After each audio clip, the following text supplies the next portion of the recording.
forms a critical part of these efforts. However, we do note the concerns of the residents over the designation of the hospital for this very important purpose, and we'll make ourselves available to answer any questions or otherwise address any lingering issues they may have. And I intend to meet with those residents within the next 24 hours. I've been in touch with the Member of Parliament, and I'll do some follow-up on that.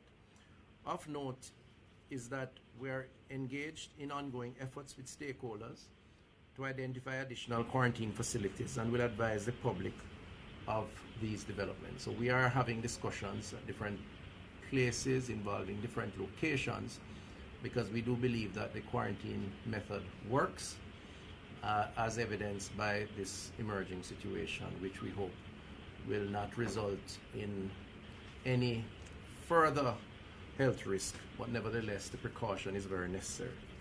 The Ministry and our stakeholders urge the public for its continued cooperation and collaboration as we work toward off the risk of the novel coronavirus, while also enhancing our collective preparedness for any eventuality. So that's a very short statement. I hope it captures the critical concerns and the need for us to call you together to inform the public. I'm going to ask now the Chief Medical Officer to elaborate a little more in terms of some of the technical details, after which you're well entitled to ask some questions.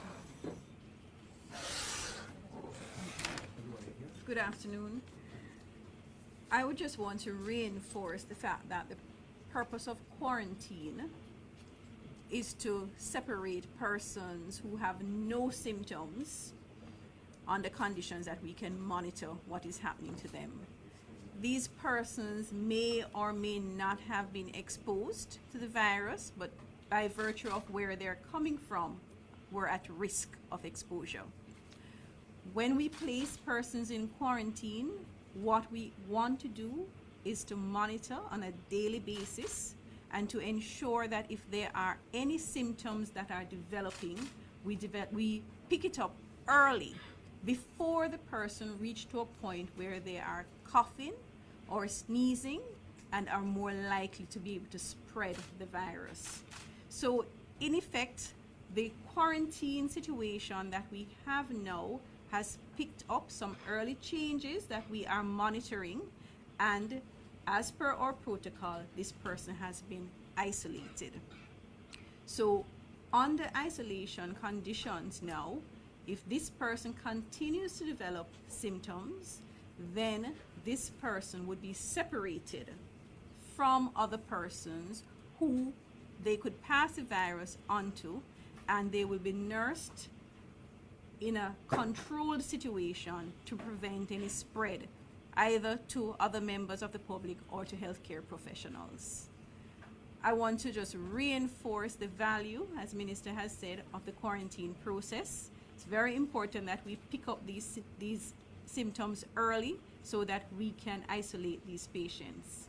And it is very, very important that we have quarantine facilities so that we are able to, in keeping with the restrictions, the traveling restrictions that we have placed, that all persons that are coming back from areas where there is any transmission of the virus can be put in quarantine facilities. Okay. All right, we'll take some quick questions. Anybody? Okay, I see Nationwide, and then okay.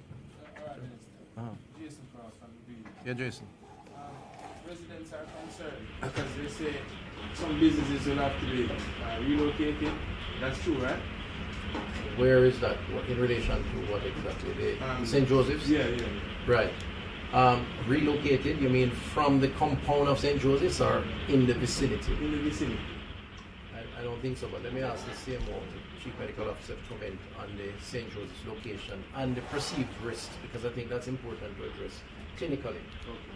So the St. Joseph's Hospital compound is a large compound, and there is one specific area that we would want to use for quarantine. Not all businesses on the property are going to be affected, And so therefore, many persons are concerned about the medical center and the doctors that are operating there. They're also concerned about the casualty department. The medical center will not be closed. This is some distance away from where we are going to be quarantined, or where we intend to quarantine persons. So we don't believe that there is any risk that is posed to these persons at the medical center. The casualty department is actually on the same building, adjoining the area, and therefore we are relocating the casualty department to the medical center. This will be able to facilitate persons who need to have emergencies, who need to come and see the doctor from 7 a.m. to 7 p.m. I believe that they are opened. No, because the facility is at the medical center. We do not see a risk for persons being at the medical center. The virus is transmitted by droplets. The method of transmission means that the virus is present in droplets that come from a person's mouth as they sneeze or as they cough. These droplets will not land further than about 3 feet from where the person is. Okay? So therefore, there are several hundreds of feet between where the medical center is and where these persons would be quarantined. There are several hundreds of feet between where those persons are and where the roadway is. Several hundreds of feet between where those persons are and where other houses and business places are. We do not perceive a risk to the surrounding community. One final question. Are cancer patients located there on the premises? There are 2 possible areas where we can have persons affected with cancer that will access the St. Joseph's Hospital compound. One, there is a hospice that is located on the compound. That again is in a separate building from the area that we intend to quarantine persons, and is also at some distance from the area. We do not perceive a risk. The other area is where we have the Cancer Treatment Center for radiotherapy. So persons will access that through the separate roadway to that center. Again, we do not perceive a risk from those areas. Okay, nationwide? Okay, yes. So my question is, based on the development, is it being treated as a suspected case, or is it still just monitoring and evaluation of the patient? Okay, for this patient has an elevated temperature. Okay, it is not at the level that we would consider it to be a fever. What it is a progression. Okay, and therefore a cause for concern.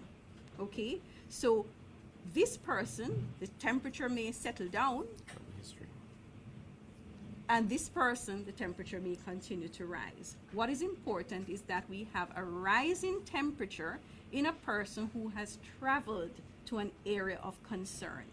The particular person has come from an area of China where there has been an increase in the number of cases. I think it is about the 3rd highest province in terms of the number of cases. And so therefore we are not taking any, what's the word?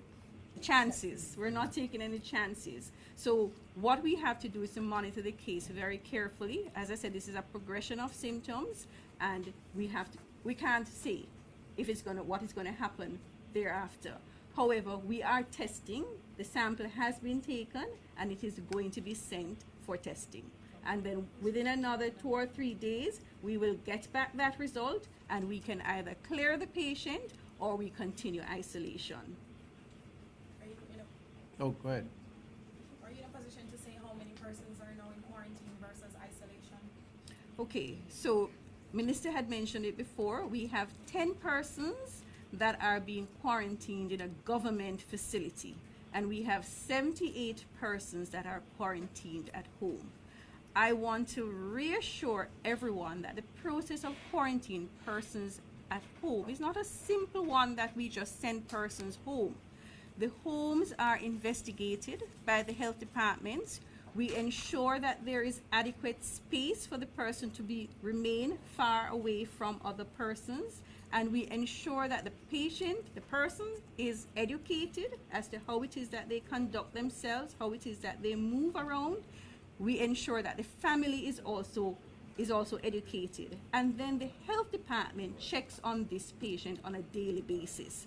Now that check may mean that the person may be given a thermometer, and they're asked to check their temperatures, and they're given a log that they monitor their symptoms, and this is reviewed by the health department on a daily basis. If necessary, the health department visits the home on a daily basis as well. Now, these persons, we have had cases where we have investigated home situations and we have found them not to be ideal for home quarantine, and those persons have remained in quarantine in a government facility. So this is something that we're taking very seriously and we're monitoring very, very carefully. Understood. You didn't say how many are in isolation. At present, we would now, with this one person that we're moving into isolation, we would have 2 persons in isolation. Can you say the position of the previous person that was in isolation? The previous person, okay, in terms of moving a patient to isolation, if they have come from an area of concern and they had any symptoms at when they landed, we would have moved them into isolation. That is our protocol. And the symptoms, when we had put any symptoms, is out of an abundance of precaution. Okay, this person was moved into isolation, but when this patient was assessed, it was determined that this person did not meet the case definition. Okay, however, because we had put the patient in isolation, the person themselves had some concerns, we have continued to monitor the patient in isolation, and the person will be discharged at the end of their 14 days of observation. That person, however, their symptoms have resolved and they are much better now. Can we get your question? Yes. What me? Felicia Williams here from CBJ. I have a couple of questions. The first one is the person showing any other symptoms. Can you say whether it is male or female? And the minister mentioned that test samples have been sent overseas. Like an estimation as to how long it will normally take. It will take because it's the novel virus. Okay. Well, first of all, I just want to say that in Jamaica, we are developing our own capacity to test. Okay? As of the 12th of February, which is Wednesday, a PAHO team will be coming into country to train our laboratory staff to do testing. By the following week, we expect that we will have the capacity to test. Now, this is very fortunate for us because it's not every country is going to have that capacity. But because we have a national influenza center that is located at the University of the West Indies, we are fortunate to be able to be given this opportunity to be able to do our own testing. So in the interim, we have testing that has been done at CDC and at CARFA. So CARFA has now had their own training, and since last week, CARFA is the Caribbean Public Health Agency, they are now able to test. So we can send this sample immediately to CARFA. And how long will it take to get it back? Okay, the spin around time is 48 hours. Now, if there are some cases that we will get back the result in 24 hours, and that is when all the initial screening are negative, and they can give us a negative result. But if based on the initial screening, there is something that indicates that there may be a positive sample, there's a further 24 hours for the confirmatory test to be done. So in all, it takes us 48 hours to get the confirmed yes, and that is dependent on when our sample gets there. So from our sample gets there, we would say about 48 hours. Whether or not the person is male or female? The person, no, I'm not able to say at this time. Sorry. And any other symptoms? Person showing any other symptoms? Or just elevated temperature? Just elevated temperature now, and as I said, we continue to monitor this person. Yes. In terms of the isolation facilities and the quarantine facilities, could you describe what provisions have been made in these facilities? What is there to isolate patients? What's the difference between the two? You're asking what's the difference between the two? And could you just describe Okay, so essentially for a quarantine facility, what we really need is that the person is separated from other persons and there is minimum contact. Okay, so we restrict persons who are in quarantine from going outside of their homes, okay, for those that are in home quarantine. And essentially in a home, what you really need is just a room and an adjoining bathroom. That's what you need, okay, to be able to keep the person separate. Again, I just want to reiterate in terms of the general precautions, in terms of making sure that you keep your distance. 3 feet is what we recommend. The person who is at home who of course does not want to spread any possible thing that they may have to their relatives will take the necessary precautions. In terms of, some of them may wear a mask, okay, to prevent. If they're talking to their relatives or friends, they may choose to wear a mask. The washing of hands is very, very important, because any kind of droplets that get on your hand, you can transfer to your face, and you can therefore get it into your air passages or into the eyes and cause an infection. So the washing of hands, making sure that you have that facility, and also the hand sanitization, if you don't wash immediately, that is also recommended.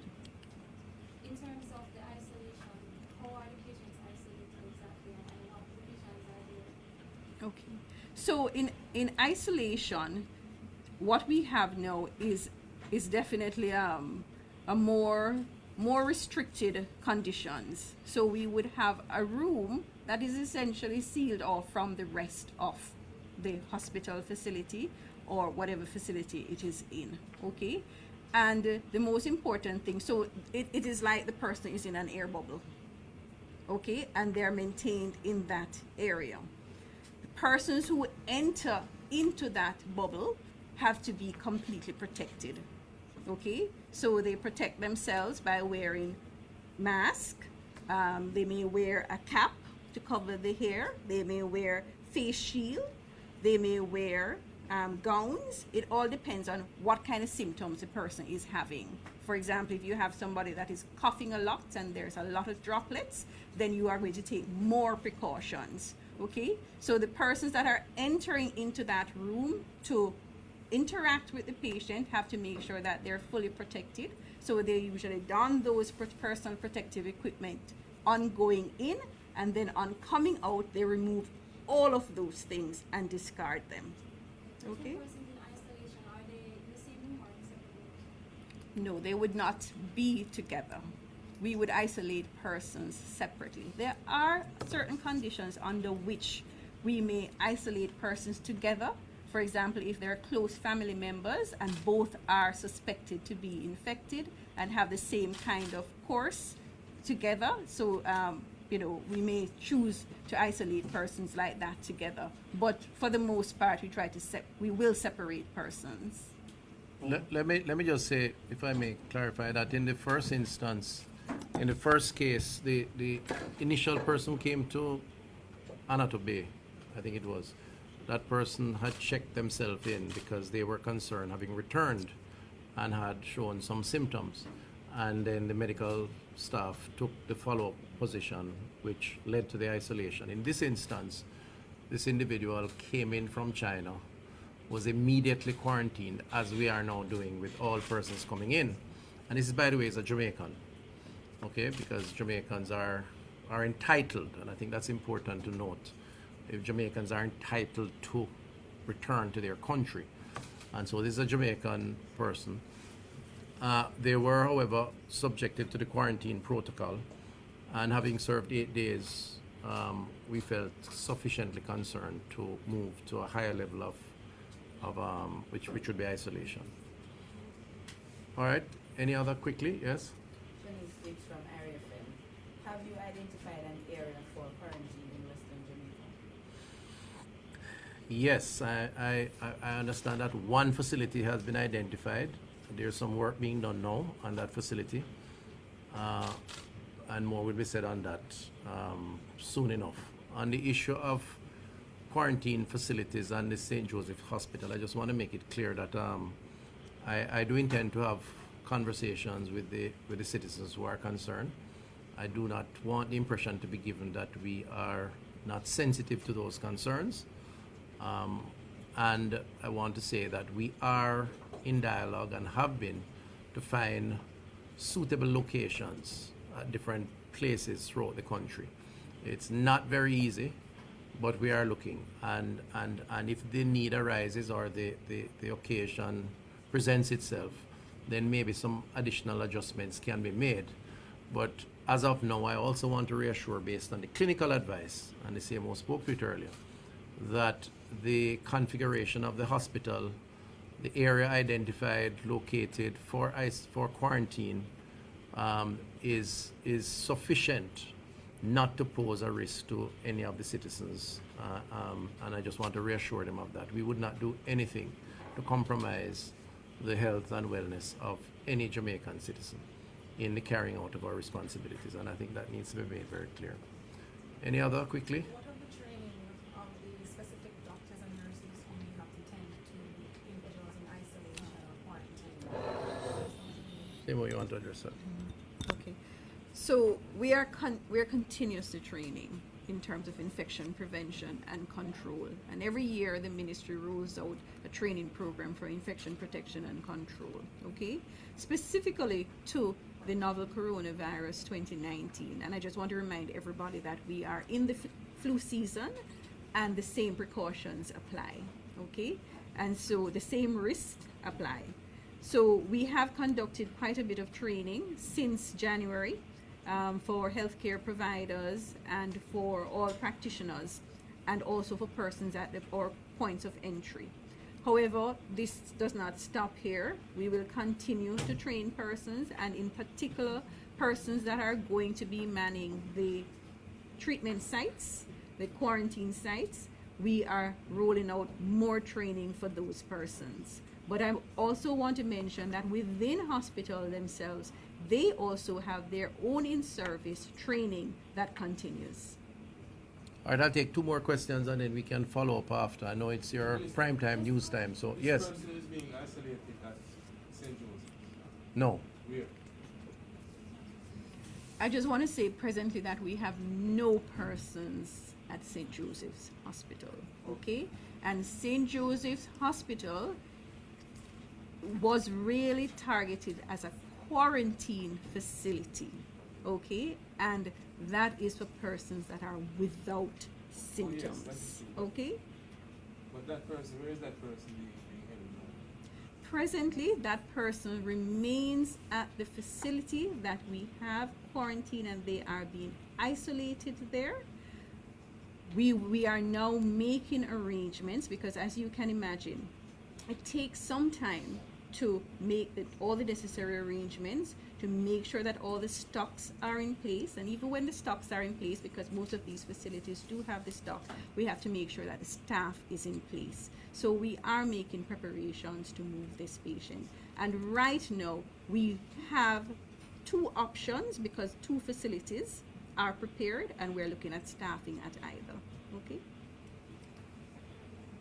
Okay, any final question? Just how many facilities are being used now for quarantine and isolation? Just how many? Facilities are being used for isolation and quarantine. In terms of quarantine right now, we only have one active facility, okay? We are exploring other facilities, and hence our discussion for St. Joseph's Hospital. We have identified, as we said earlier, a facility on the western side of the island, and we are exploring more facilities that are there. In terms of isolation, every hospital has the ability to hold a patient for between 24 hours to 72 hours. After that person is there, then our national isolation area that we have designated is the National Chest Hospital. Okay, we have 2 beds at that area, and then we also have other facilities like the University Hospital of the West Indies, where we have additional beds. We are now exploring the other facilities. As you can imagine, most of our facilities for managing patients are open wards, and so we have to look very carefully at these facilities to ensure that whichever area that we select, that it meets the requirements. So right now, as of now, as we speak, we would have the national chest that is ready, as well as the university hospital. And we are exploring the others to see how quickly we can get those in place, just in All case right. we may need them. Thank you. I'm going to ask the Dr. Gandhi from PAHO, the country rep for PAHO, just to say a few words, and then I'll just wrap up. And then you can follow up with your questions. I would just like to commend the Ministry of Health and Wellness for the work they have done and the response so far in terms of preparing for the coronavirus. I think that this speaks to the effectiveness of quarantine, because remember that quarantine are for perfectly healthy people as far as we know. It's just that they have a small risk, and therefore it's important to keep them separate and in quarantine for the 14 days. But the effectiveness of picking up any change in their condition and isolating them, that is what is needed to contain the virus globally. So I would just like to commend the Ministry of Health and Wellness for the early and effective action they have taken. And we in PAHO continue to support the Ministry of Health and Wellness in terms of training, in terms of the laboratory diagnosis and increasing that capacity, and working with all our partners to ensure that we support the Ministry of Health and Wellness in their response. Thank you. Thank you very much. So my closing comments will be brief. First of all, thank you very much for being here and for helping us to keep the public informed. I want to just emphasize again that this is our attempt to keep the public engaged and informed, not to spread panic or to fuel rumors. And I think that's very, very important, because we have to, I think, ensure that we take an abundance of caution in our approach so as not to run the risk or enhance the risk of our population being affected by this novel virus, while at the same time continuing our responsibilities to the country and to the people of Jamaica so that we can all carry on in our normal routine. So this recent development, which involves this particular individual who was in quarantine, now isolated, and to be further isolated if necessary, is an act based on ensuring that we take maximum precaution to protect the population. And that's really what it is. But at the same time, we want to keep the public informed, hence calling you to the table today. So thank you very much. We appreciate the time, the effort, and the coverage. And we say to the Jamaican people, we will continue to keep you updated on this issue and our management of it. Thank you. All right. Thank you very much. Thank you. All the best. Thank you, ma'am.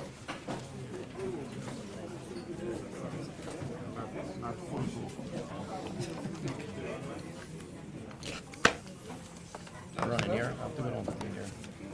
Yeah. Yes, sir. The star. All right, I'll shake the same one. This is a good lady. All right. Mr. Tufton.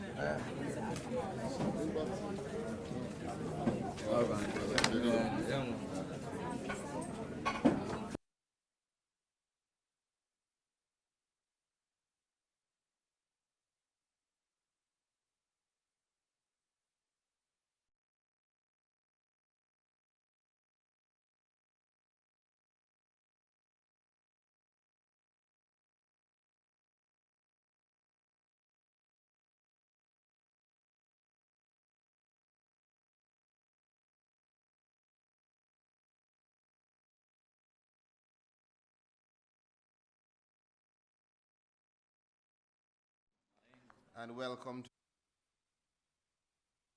to drought mitigation.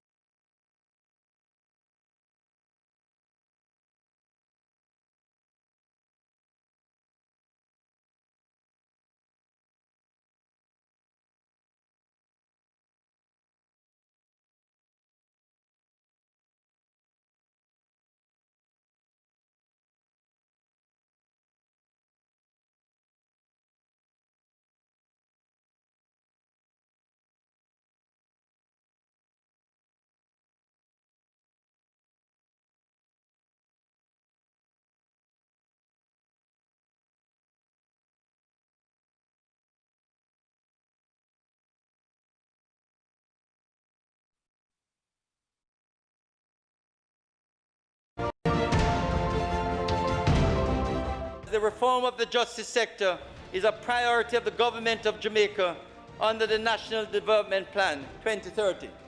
But this new face of justice, Mr. Speaker, will graduate into what will be the mantra of the Ministry of Justice: first-class justice. Not only facilities, service, but the delivery generally across Jamaica.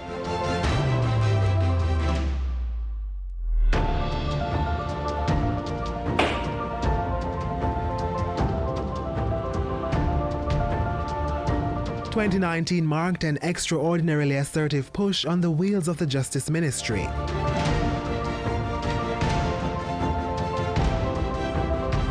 New justice centers were opened in St. Elizabeth and St. Andrew. These are designed to give citizens direct access to all justice services.